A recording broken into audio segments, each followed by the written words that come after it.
Announcing the commencement of the first purge. I want you to change the world, and don't think that this is going to happen peacefully or you can do it alone. We need to kill the rich. You get out there, you use your weapons, and you rip Washington apart. You hunt down the billionaires, the bank bosses, the CEOs, the scumbags, and the liars, the governors, the lobbyists, the senators, because they're all the same, and you hang them. Just remember all the good the purge does. Good morning, everyone. It is July 30th, 2018. I'm here at shtfplan.com.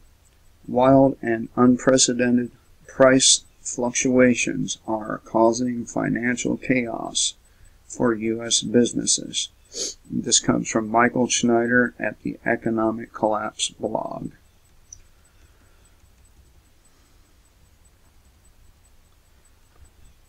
In every war, there is a high price to pay, and this trade war will not be any different.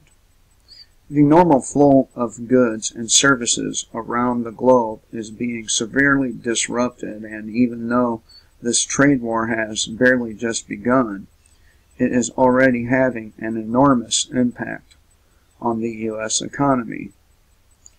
Even if we ultimately win this trade war and the Trump administration is able to achieve all of the goals that it is targeting, there will still be a great cost in the short term. We are going to see businesses fail. We are going to see workers get laid off, and global economic activity will inevitably contract. Heck, at this point, even Fox News is calling this trade war economic suicide. We live at a time when a delicately balanced formula of economic factors allows us to live a debt-fueled standard of living that is far beyond what we actually deserve.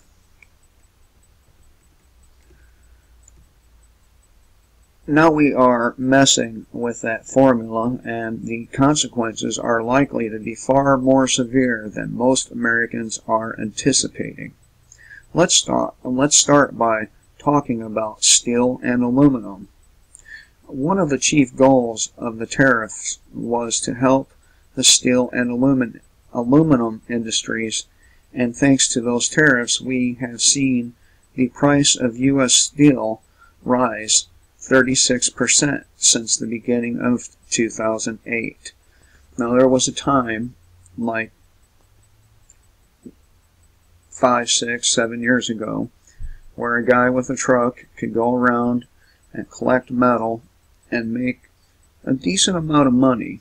If he spent the day doing it, he could walk away with as much as a couple $1,000s. Not anymore. It takes an enormous amount of any metal to make any kind of money doing it. Okay, so for instance, U.S. steel and aluminum prices have soared since the imposition of tariffs. U.S. Midwest hot-rolled coil steel price, the U.S. steel price benchmark soared 36% between the start of the year and the start of July. This in turn causes prices of goods made with the metal to rise. That is good news for the U.S. economy, right? No. Every product that uses steel and aluminum is now going to cost more. In many cases, a lot more. For instance, one grill company is reporting that they have had to raise prices by almost $350 per grill. Middleby Residential, a California-based company that makes Lynx grills, told the Dallas Morning News that even though the company uses U.S. steel, the recent price pressures have driven the cost up almost $350 per grill. Do you want to pay an extra $350 for your grill? Retail prices for washers and dryers are surging as well. They have increased by 20% compared to a year ago, and that is because prices for raw materials are skyrocketing. Whirlpool Corporation trimmed its full-year profit outlook as it booked a large charge on its European operations and said it wouldn't be able to offset the effect of steel tariffs with higher prices for consumers. The company said Monday it now expects to pay about $350 million more this year from rising raw material costs as it faces a very challenging cost environment. Anybody that purchases any products that contain steel or aluminum will be feeling these price increases. And any business that uses steel and or aluminum on a regular basis is going to be feeling an enormous amount of pain. For example, the largest nail company in America is already laying off workers. When President Trump imposed a 25% tariff on steel imports last month, America's largest nail manufacturer had little choice but to raise its prices. Mid-Continent Nail Corporation quickly lost 50% of its orders as customers opted for cheaper suppliers. Within weeks, the firm had to lay off 60 workers. Up to 200 more might lose their jobs by the end of this month.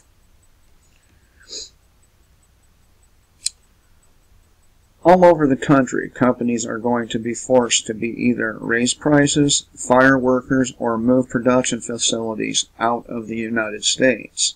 Meanwhile, farmers all over America are facing a different problem. Thanks to a massive decline in demand from China, thanks to tariffs that they have hit us with, prices are plummeting and warehouses are filling up with food that doesn't have anywhere to go. Well, let us hope that shit hits the fan while all that food is filling those warehouses. Every year, the U.S. usually imports about $14 billion worth of soybeans to China, and I covered the plight of soybean farmers in a previous article. But of course, soybean farmers are far from alone. It is being reported that more than 2.5 billion pounds of meat and poultry products that have been produced by our farmers is being stockpiled in cold storage warehouses. To help the agricultural community, President Trump announced $12 billion in aid to farmers on Tuesday. As President Trump embarks on a multi-state tour through parts of the country hit heavily by trade battles, his administration said Tuesday it will direct $12 billion to farmers whose harvests have been hurt by tariffs. But the idea faced immediate criticism from Republicans on Capitol Hill.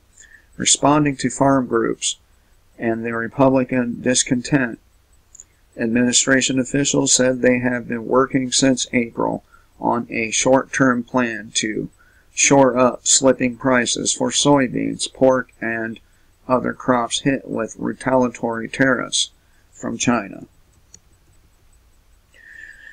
Sure, this will help farmers get through the trade war in the short term, but isn't this exactly the kind of big government socialism that we are always railing against? And who's going to bail out the real estate industry? CNBC is reporting that home sales fell a whopping 11.8% year over year in Southern California last month. Southern California home sales hit the brakes in June, falling to the lowest reading for the month in 4 years. Sales of both new and existing houses and condominiums dropped 11.8% year over year as prices shot up to a record high according to CoreLogic. The report covers Los Angeles, Riverside, San Diego, Ventura, San Bernardino, and Orange counties. Do you know what has been fueling the extremely hot real estate market on the West Coast? The Chinese. At one time, they were buying up everything in sight, but now they have become net sellers of U.S. real estate. And there are rumblings that could soon see some sort of national boycott of American goods in China. The following comes from Zero Hedge. The survey found that 54% of 2,000 respondents in 300 cities across China would probably or definitely stop buying U.S. branded goods in the event of a trade war. Just 13% said they would not. The remaining 33% said they were unsure or did not at present buy U.S. branded goods, according to the survey conducted for FT Confidential Research, a research unit at the Financial Times.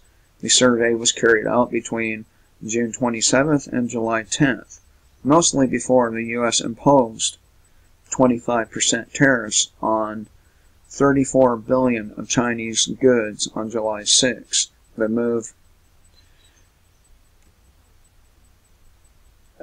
elicited an immediate tit-for-tat response from Beijing. Of course, something similar could be tried in the United States, but most of Americans simply do not care if products come from China or not. They are simply going to buy the cheapest stuff no matter what anyone tells them to do. Look, I very much understand that we have been sending businesses and jobs overseas for a very long time. I have been writing about this for years, and something had to be done. But trying to fight trade wars with virtually everyone else on the planet simultaneously is madness, and the consequences for the U.S. economy are going to cause all of us an immense amount of pain. Yeah, I mean, how many of us are already struggling with these high-ass fucking gas prices? I mean, we've been in bed with China all these years. We owe them trillions of dollars. And I think the trade war will end up leading to a physical war at the end of the day. Although I could be wrong. Could be wrong. Anyway, hope everyone has a great day. Remember, kill the state before the state kills you.